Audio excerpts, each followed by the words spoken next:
Imagine standing in an Athenian assembly hall, watching your fellow counselors surround colleague Lycidas and stone him to death on the debate floor for suggesting Athens consider Persian peace terms.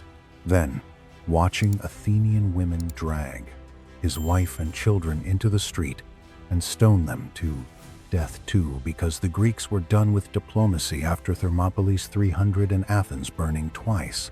August 479 BC, Spartan regent Pausanias, with approximately 110,000 Greeks, including 10,000 elite Spartiates, plus 35,000 Helot slave-like troops, defeated Persian general Mardonius's 300,000 occupation force at Plataea through a chaotic nighttime withdrawal that accidentally created perfect battlefield conditions when everything went catastrophically wrong. Here's what makes Plataea tactically insane. After Athens threatened Sparta with march, now, or we join Persia, Sparta mobilized 45,000 troops overnight. Mardonius burned Athens a second time, then withdrew to Plataea's flat plains, perfect cavalry terrain, where 11 days of standoff ended when Persian horsemen destroyed Greek water supplies at Gargaphia Spring. The forced nighttime Greek withdrawal became disaster. The center panicked and fled miles to Plataea town. Stubborn Spartan captain Amompharetus refused orders and delayed his unit by casting his vote with a boulder, leaving Spartans exposed at dawn. Mardonius attacked the isolated Spartans, who endured sustained arrow bombardment for over an hour, while Pausanias sacrificed 3 goats waiting for favorable divine omens. Elot slaves, dying in droves without bronze armor. Protection. When signs turned positive, Spartans charged in devastating phalanx assault. Warrior Aramnestos killed Mardonius with spear thrust. Persian commander Artabazus abandoned 40,000 reserve troops and fled Greece. Remaining Persians trapped themselves in wooden stockade, where approximately 3,000 survived, from 260,000. The victory saved Western civilization but corrupted Pausanias, who later committed treason and died sealed in temple by his own mother, placing the first stone. To understand why the Battle of Plataea became the brutal culmination of the Persian Wars, and why the Greeks fought with traumatized, bloodthirsty desperation, you need to understand what the murder of Lycidas proves about Greek psychology. In 479 BC, they were done with diplomacy, done with compromise, done with rational discussion. An Athenian counselor named Lycidas stood up in the crowded assembly on Salamis Island and raised his hand to make what seemed like a logical suggestion. Maybe we should listen to the Persian peace offer and consider terms. The crowd didn't boo him. They didn't argue with reasoned debate. Instead, the other counselors surrounded him and stoned him to death right on the floor of the debate hall in an explosion of mob violence. But the horror didn't end there with political assassination. The women of Athens, hearing the commotion from outside, rushed to Lycidas's house, dragged his wife and children into the street, and stoned them to death too, murdering an entire family for one man's suggestion of negotiation. This wasn't a scene from a horror movie or propaganda exaggeration. This was documented reality of 479 BC, recorded by Herodotus. The Greeks were traumatized beyond rational thought, homeless refugees living in temporary camps, and consumed by bloodthirsty rage. The 300 Spartans at Thermopylae were dead, betrayed, and slaughtered. Athens had been burned to the ground not once, but twice, by Persian forces systematically destroying every temple, every home, every monument.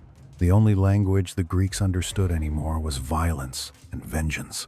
This brutal, zero-tolerance mindset, where even suggesting peace meant death for your entire family, sets the psychological stage for understanding the final showdown at Plataea. The Greeks weren't fighting a conventional war anymore. They were fighting an existential blood feud, where mercy was treason and compromise was death. King Xerxes had left Greece after the naval defeat at Salamis, sailing back to Persia with his massive fleet. But the mortal threat hadn't left with him. He left behind General Mardonius, a man far more dangerous than the king himself. Because Mardonius wasn't a royal tourist on campaign, he was a professional killer. Mardonius sat in the plains of Boeotia with 300,000 of the empire's deadliest professional soldiers, effectively holding a knife to the throat of all Greece. He burned Athens a second time, just to prove a psychological point to the Greeks. I am still here, and I can destroy you whenever I choose. The Athenians, living as desperate refugees scattered across islands and allied territories, had reached their absolute breaking point. They sent runners to Sparta with a message that wasn't a plea for military help. It was a direct threat, delivered with ultimatum clarity. They told the Spartan ephors, the 5 elected magistrates who ruled Sparta, if you don't march your army north right now, immediately, the Athenian navy, the fleet that saved Greece at Salamis, joins Persia.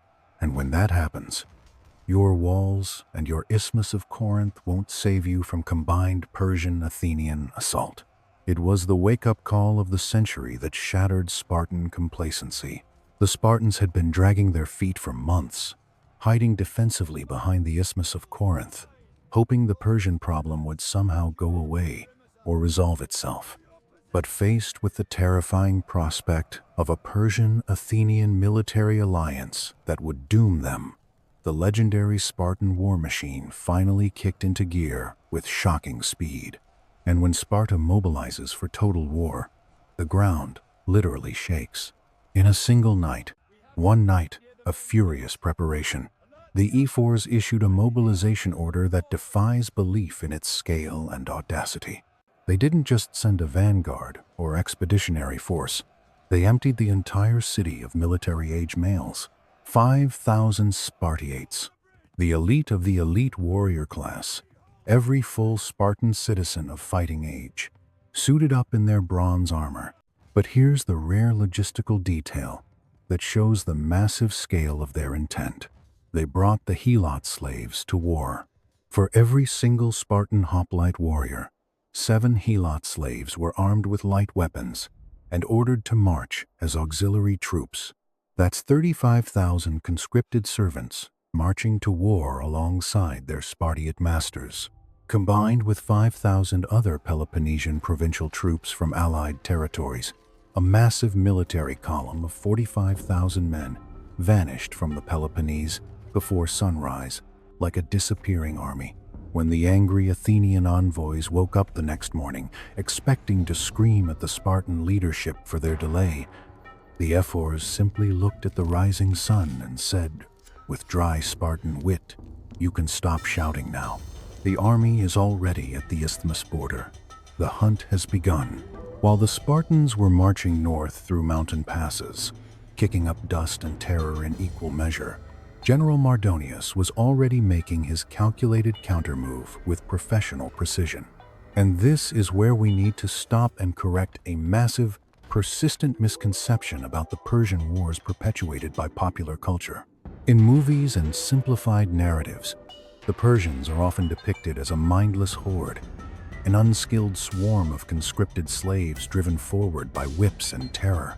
That is Greek propaganda, pure and simple, not historical reality. The army Mardonius kept in Greece after Xerxes' departure was nothing like the bloated parade force the king had brought for intimidation. Mardonius had systematically trimmed the fat. He sent the unreliable conscripts home to their provinces. What remained was a lean, professional, highly trained killing machine of approximately 300,000 elite soldiers. These were the immortals, the heavy infantry, who had actually broken through the Spartan line at Thermopylae on the final day.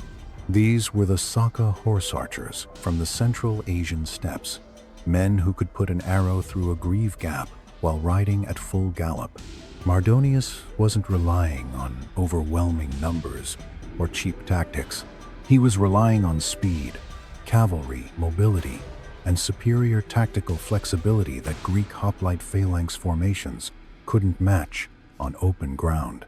When his forward scouts reported that the Spartans had finally left the Peloponnese and were marching north, Mardonius didn't panic or retreat. He smiled with predatory satisfaction. This was exactly what he wanted. The Greeks coming to him on terrain of his choosing. He knew from battlefield experience he couldn't fight the heavy Greek hoplites effectively in the narrow streets of Athens, where phalanx formations dominated.